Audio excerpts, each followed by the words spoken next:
ये अपने को सूट है जी। आप सूट का मेजरमेंट लैके आप नोट डाउन करांगे। सब तो पहले आप सूट की लेंथ वेखनी है, सूट की लेंथ कितनी है। जिवें ये सूट की लेंथ सब तो पहले आप लेंथ वेखांगे 44 इसकी लेंथ है। 44 आप रेडी करना है। जे 4 साइडेड लेस लगानी है तो आपको 4 इंच वध रखना पेगा, मार्जिन एक्सट्रा वध रखना पेगा। हुण आप जो सूट आप रेडी करना वो थले आप लेस नहीं लानी जी, इसलिए आपको 3 साढ़े 3 इंच इनफ आ मार्जिन। 3 साढ़े 3 इंच कपड़ा आप एक्सट्रा मतलब कि वध कट्टना है तो रेडी अपना 44 तैयार होएगा। इस तो बाद अपन वेखना जी प्लेट्स। ये वाली प्लेट्स जितों पेट स्टार्ट होया उधरों आप स्टार्ट करना है। अपना जोड़ा इंची टेप है ये आप इस पास स्टार्ट करांगे, बिल्कुल ऊपर कॉर्नर पर रख के गले तक लेके जावांगे। ये अपना आ रहा है 12.5 है। 12.5 ते प्लेट पैंदे। जे आप इस तरह करांगे ये थोड़ी जी प्रॉब्लम आ जाती है, वध घट हो जाता है इत्थे, पर इधरों इधर रख के लावांगे बिल्कुल सही ना पाएगा। उस तो बाद आप वाला स्पेस वेखनी है, स्पेस कितनी है इन्हां दे विच। जिवें कि इन्हां दी स्पेस 7 है। जिहड़े पतले हुंदे आ उन्हां दी 6 भी हुंदी है, 6 6.5 7। इस तो बाद आप वेखांगे मोढे दा नाप। मोढे दा नाप कितना। बहुत सारियां भैणां इदां करदियां कि इत्थों रख के इत्थों सीधा आप नाप लै लैंदे आ। इंच टेप रख के सीधा इस तरह मोढा नापते हैं, जिहड़ा कि गलत वे है। ये देखो इतों आ रहा है 9.5 नाप आ रहा है, बट इसका सही तरीका की है कि इस तरह मोढे में रखो, इतों आप स्टार्ट करना नाल रख के इस तरह लैके आना आप बिल्कुल नाल 9.5। तो हुण देखो 10.15 तो भी उपर जा रहा है, 10.15 10.5 इत्थे जा रहा है। ये डिफरेंस है, इन्ना डिफरेंस है। ये नाल रख के मापण वाला तरीका बिल्कुल सही है। जे आप दूजों मापांगे सीधा रख के इस तरह मापांगे तो अपना मोढा पीड़ा हो जाएगा। नैक्सट आप करेंगे बांह की लेंथ वेखनी है। बांह की लेंथ कितनी है 18.5 तो बांह की मूरी वेखनी है 6.25 खिंच के वेखना। आप पोला जी उपर ऐ रख के देखना, खिंच के वेखना फिर सही आएगा 6.25। 6.5 तो थोड़ा जिहा घट है, 6.25 के विच है। इस तो बाद आप वेखांगे तीरा। बिल्कुल सीधा रख लेना जिवें अपना गल बनी है, बिल्कुल सीधा रख के इस लाइन तो इस सीन तो लैके इस सीन तक आप नापांगे तीरा कितना आ रहा है। इत्थे रख के इत्थे नापिया 12 इसका तीरा आ रहा है। इसका दूजा तरीका की है कि आप मोढियां का गैप वेख लेना कितना है। ये वाला मोढा कितना है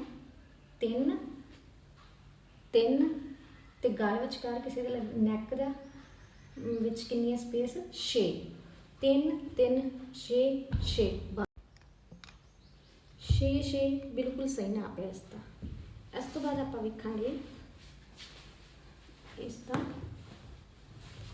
फिटिंग वाला नाप। चैस्ट नापांगे आप इसकी।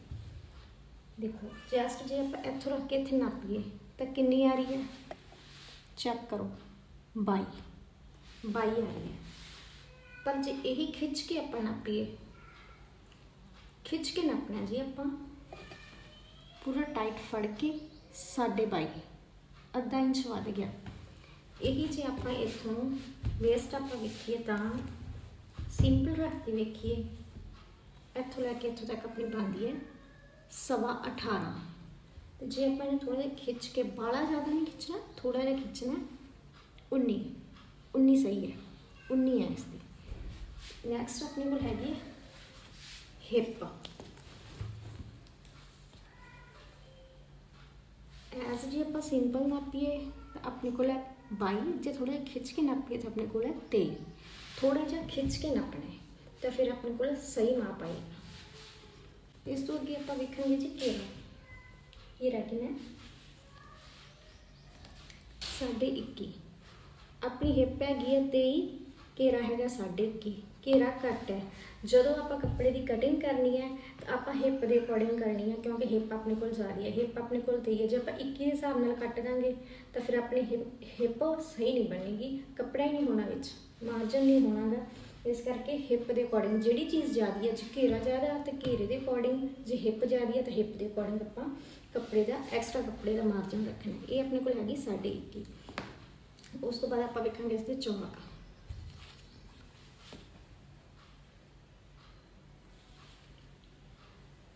ਜਿਹੜੇ ਕਿ ਆਪਣੇ ਕੋਲ ਹੈਗੇ ਆ 21। ਇਹਨਾਂ को अपना सूट का कमीज़ का नाप है अपने को। ਹੁਣ ਆਪਾਂ ਵੇਖਾਂਗੇ सलवार का नाप। सलवार का तो बिल्कुल सिंपल है कि आप सेंटर वाली तरीज जी अपनी पहुँचे वाली है उतों रख के आप सीधा मापना है कि लेंथ कितनी है। 37 अपनी लेंथ आ रही है जी। इस तो बाद आप मापांगे पहुँच पौने 7 अपना पहुँचा आ रहा है। तो अपनी हैगी बेल्ट।